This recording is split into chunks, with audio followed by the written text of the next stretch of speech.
राधे।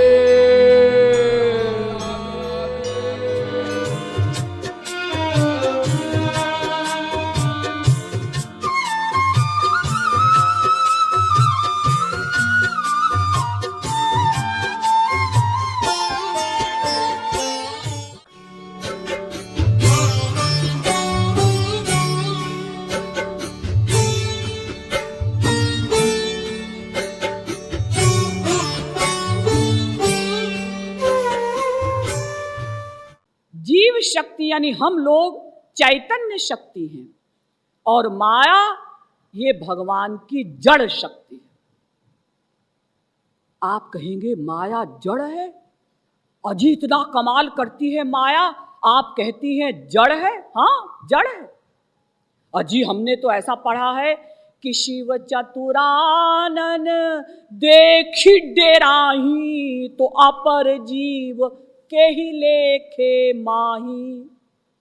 ब्रह्मा जी शंकर जी भी इस माया को देखकर डरते हैं, कांपते हैं, और आप कह रही हैं कि ये माया जड़ है। हाँ जड़ है। तो फिर इतना कमाल कैसे करती है? देखिए ये रुमाल जड़ है, हाँ, लेकिन ये हिल रहा है। कैसे? अजी इसको हाथ हिला रहा है, ये हाथ की शक्ति को पाकर हिल रहा है। जैसे स्त्रियां रसोई घर में चिमटे का प्रयोग करती है ना, चिमटा जड़ है, लेकिन आग के गोले को यहां से उठाकर वहां रख देता है, रोटी के टुकड़े को यहां से उठाकर वहां रख देता है। कैसे? हाथ की शक्ति को पाकर। जासु सत्यता ते जड़ माया भास सत्य इव सहित सहाया। जासु सत्यता ते जड़ माया, उसकी सत्यता से उसकी शक्ति को पाकर ये जड़ माया भास सत्य इव, सत्य के समान यानी चेतन के समान कार्य कर रही है।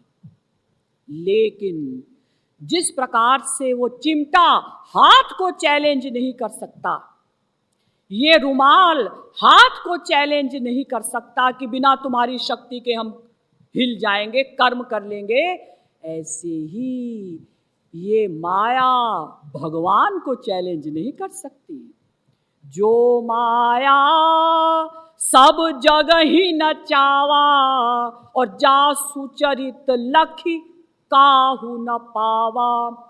सोई प्रभु भू विलास खगराया नाच नटी इव सहित सहाया।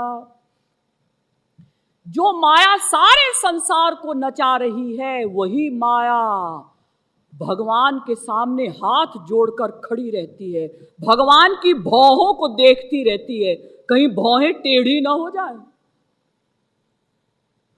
हमारे यहाँ सांख्य दर्शन में इसको इस प्रकार से कहा गया कि एक स्त्री है और एक पुरुष है। स्त्री कैसी है? अंधी है, और पुरुष कैसा है? पंगुला है यानी लंगड़ा है। स्त्री माने माया, माया अंधी है, पुरुष भगवान पंगुले हैं। दोनों ने मीटिंग की कि भाई हमको ये काम करना है, कैसे करें? तो उस अंधी स्त्री ने यानी माया ने भगवान से कहा कि भाई देखो मैं तो अंधी हूं, आप मेरे कंधे पर बैठ जाइए, मुझे गवर्न करिए, मुझे शक्ति दीजिए तो मैं कर्म करूं। तो भगवान पावर फेंकने वाले हैं, भगवान पावर देते हैं, तब ये जड़ माया कार्य करती है, यानी इतना बड़ा संसार का निर्माण करती है। मयाध्यक्षेण प्रकृति सूयते सचराचरम, गीता में भगवान ने कहा, गीता के 9वें अध्याय का 10वां श्लोक, मयाध्यक्षेण, मेरी अध्यक्षता में प्रकृति ये माया सूयते सचराचरम, चराचर जगत का निर्माण करती है। अब देखिए ये माया भी दो प्रकार की, माया तो एक ही है, उसके दो रूप बताए जा रहे हैं। एक रचई जग गुणवश जाके, प्रभु प्रेरित नहीं निज बल ताके। एक दुष्ट अतिशय दुख रूपा, जा बस जीव पराभव कूपा। एक माया तो हमको अपने स्वरूप को भुला देती है, ध्यान दीजिएगा। एक माया से तो हम अपने स्वरूप को भूल जाते हैं। हम ये भूल जाते हैं कि हम आत्मा हैं, हम अपने को शरीर मानने लगते हैं। मैं पुरुष हूँ, मैं स्त्री हूँ, मैं उड़ीसा का हूँ, मैं उत्तर प्रदेश का हूँ, मैं राजस्थान का हूँ, मैं महाराष्ट्र का हूँ, मैं मध्य प्रदेश का हूँ, मैं ब्राह्मण हूँ, मैं क्षत्रिय हूँ, मैं वैश्य हूँ, मैं शूद्र हूँ, मैं ब्रह्मचारी हूँ, मैं गृहस्थी हूँ, मैं वानप्रस्थी हूँ, मैं सन्यासी हूँ। यानी एक माया ने तो हमारे स्वरूप को भुला दिया। हम ये भूल गए कि हम आत्मा हैं, हम अपने को शरीर मानने लगे। और दूसरी माया आवरणात्मिका माया, पहली। दूसरी विक्षेपात्मिका माया। इसने क्या किया? हमारे मन का अटैचमेंट संसार में हो गया। हो गया क्या? सदा से है, क्योंकि माया सदा से हमारे ऊपर हावी है ना। तो एक माया ने क्या काम किया? हम भूल गए कि हम आत्मा है, शरीर मानने लगे। और दूसरी माया ने क्या किया कि हमारे मन का प्यार संसार में हो गया। हम अपनी माँ को, बाप को, स्त्री को, पति को, बच्चों को अपना मानने लगे। वहां हमारा लगाव हो गया। तो आप समझ गए सत्य संसार किसे कहते हैं? पृथ्वी, जल, तेज, वायु, आकाश का बना हुआ जो स्थूल संसार, बाह्य संसार हमें दिखाई दे रहा है, ये सत्य संसार है। क्योंकि इसको सत्य ने अर्थात ईश्वर ने माया के द्वारा प्रकट किया है। लेकिन आप इसी को संसार मत समझिएगा कि भाई ये मकान है और ये पेड़ है, ये स्त्री है, ये पुरुष है, ये पशु है, ये पक्षी है, बस यही है संसार। ना, ये संसार बड़ा सूक्ष्म भी है, बड़ा विचित्र भी है। वेदव्यास जी भागवत में लिखते हैं, वदन्ति विश्वं कवयः स्मनश्वरं पश्यन्ति चाध्यात्मविदो विपश्चितः, तथापि मुह्यन्ति तवाज मायया सुविस्मितं कृत्यमजं नतोस्मितम्। भागवत के 5वें स्कंद के 18वें अध्याय का 4था श्लोक। वेदव्यास जी लिखते हैं कि बड़े आश्चर्य की बात है कि बड़े बड़े ऋषि, मुनि, योगी, तपस्वी, ज्ञानी तो कहते हैं कि ये संसार मिथ्या है, लेकिन भारतवर्ष का तो गांव का गवार, घास काटने वाला भी कहता है राम नाम सत्य है। लेकिन आश्चर्य ये है कि साधारण जीवों की कौन कहे, बड़े बड़े योगी, ऋषि, मुनि, तपस्वी, ज्ञानी इसी माया से मोहित भी हो जाते हैं, माया से आकृष्ट हो जाते हैं, माया में आसक्त हो जाते हैं। अगर ये संसार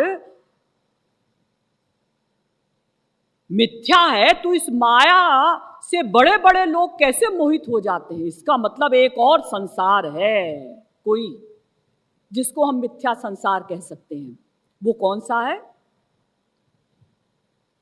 यदिदं मनसा वाचा चक्षुर्भ्याम श्रवणादिभिः नश्वरं गृह्यमाणञ्च विद्धि माया मनोमयम्। भागवत के 11वें स्कंद के 7वें अध्याय का 7वां श्लोक। मिथ्या संसार किसे कहते हैं? अभी तक तो मैंने आपको सत्य संसार बताया ना। इस सत्य संसार को देखकर इसको प्राप्त करने की जो हम इच्छाएं बनाते हैं, आंख के द्वारा, नासिका के द्वारा, त्वचा के द्वारा, कान के द्वारा, संसार के विषयों को प्राप्त करने की जो हम इच्छाएं, वासनाएं बनाते हैं, तो मन के द्वारा जो संसार बनाया जाता है वो कहलाता है मिथ्या संसार।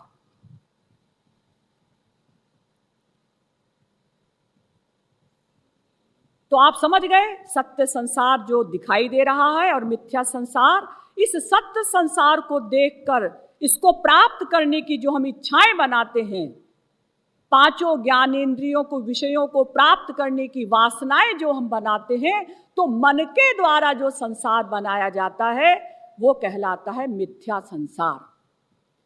अब इन दोनों संसारों का संबंध समझ लीजिए। देखिए, अगर किसी का भीतर वाला संसार समाप्त हो जाए, मिथ्या संसार, जो मन के द्वारा हम संसार बनाते हैं ना, वो अगर किसी का मिथ्या संसार समाप्त हो जाए तो बाहर का संसार उसकी कुछ हानि नहीं कर सकता।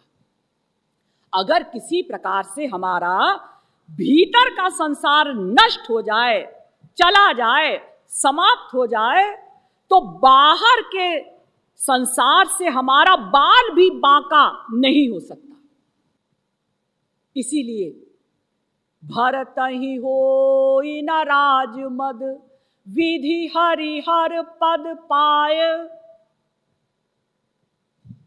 भरत जी को अगर ब्रह्मा जी, विष्णु जी, शंकर जी की भी सीट मिल जाए तो उनको राज का मद, अहंकार नहीं होगा।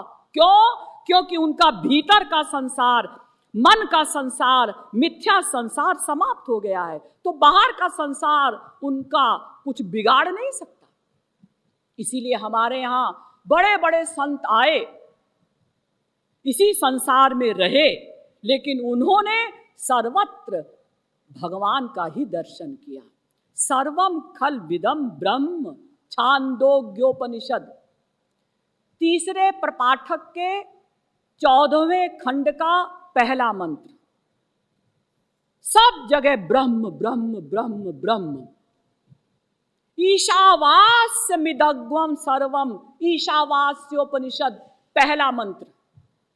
सब जगह हमारा ईश्वर है, यही संतों को दिखाई देता है। पुरुष एवेदग्वम सर्वम, श्वेताश्वतरोपनिषद तीसरे अध्याय का 15वां मंत्र। पुरुष माने वो भगवान पुरुष, कहीं कहीं उस परम पुरुष को पुरुष भी लिखा गया है वेदों में। तो पुरुष एवेदग्वम सर्वम यद्भूतम यच्च भाव्यम। संतों को सर्वत्र भगवान का ही दर्शन होता है, चाहे वो निराकार के उपासक रहे हों, चाहे साकार के उपासक रहे हों। सब जगह संतों ने अपने इष्ट देव का ही अनुभव किया। लेकिन ध्यान दीजिए,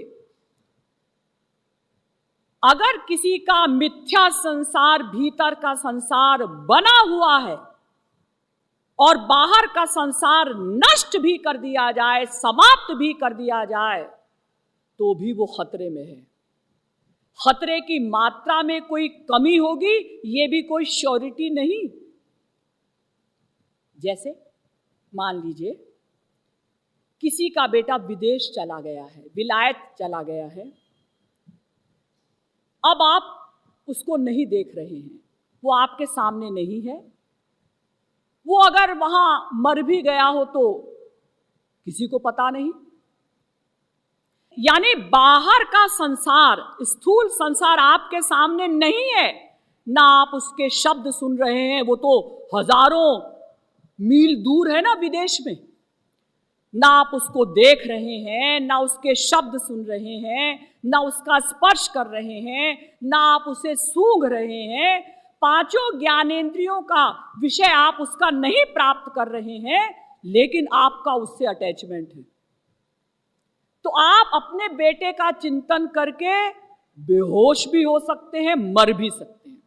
ये देखिए, ये भीतर का संसार, मन का संसार, मिथ्या संसार कितना खतरनाक है कि अगर बाहर का संसार नहीं भी है, समाप्त भी कर दिया गया, तो भी आप खतरे में हैं। आप लोगों को जानकर आश्चर्य होगा कि जन्म से जो अंधा है, जन्म सूर भी सपना देखता है। अरे हम लोग सपना देखते हैं कैसे? हमने जो दिन में देखा वही रात को सपने में अंड बंड ढंग से जुड़कर हमको दिखाई देता है। जैसे हमने देखा कि भाई देखो आकाश में पक्षी उड़ रहे हैं, तो बचपन में जब हमने देखा तो हमने सोचा काश हमारे भी पंख होते तो हम भी आकाश में उड़ते। अब सपने में क्या हुआ?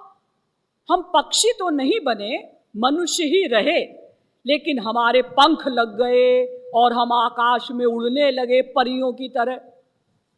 तो हम लोग जो सपना देखते हैं वो तो दिन में जो देखा है उसी को रात को प्लस माइनस करके कुछ दिखाई देता है। लेकिन जिस व्यक्ति ने, जो बचपन से अंधा है, कभी कुछ बाहर का संसार देखा ही नहीं, सत्य संसार को देखा ही नहीं, वो भी सपने देखता है हमारी ही तरह। कैसे? ये मिथ्या संसार का कमाल है, ये मन के संसार का कमाल है। पिछले जन्मों में तो उसने संसार देखा था ना, पूर्व जन्मों में तो उसने ये सत्य संसार देखा था। तो कारण शरीर के साथ संस्कार के रूप में वो संसार साथ में है। हमारे 3 शरीर होते हैं ना, स्थूल शरीर, सूक्ष्म शरीर, कारण शरीर। स्थूल शरीर तो आप देख रहे हैं, सभी जानते हैं। सूक्ष्म शरीर माने दीनता हो ऐसी जामे, दीनता हो ऐसी जामे, गोविंद राधे, दीनता भी मान लेश भी ना हो बता दे।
बना दे।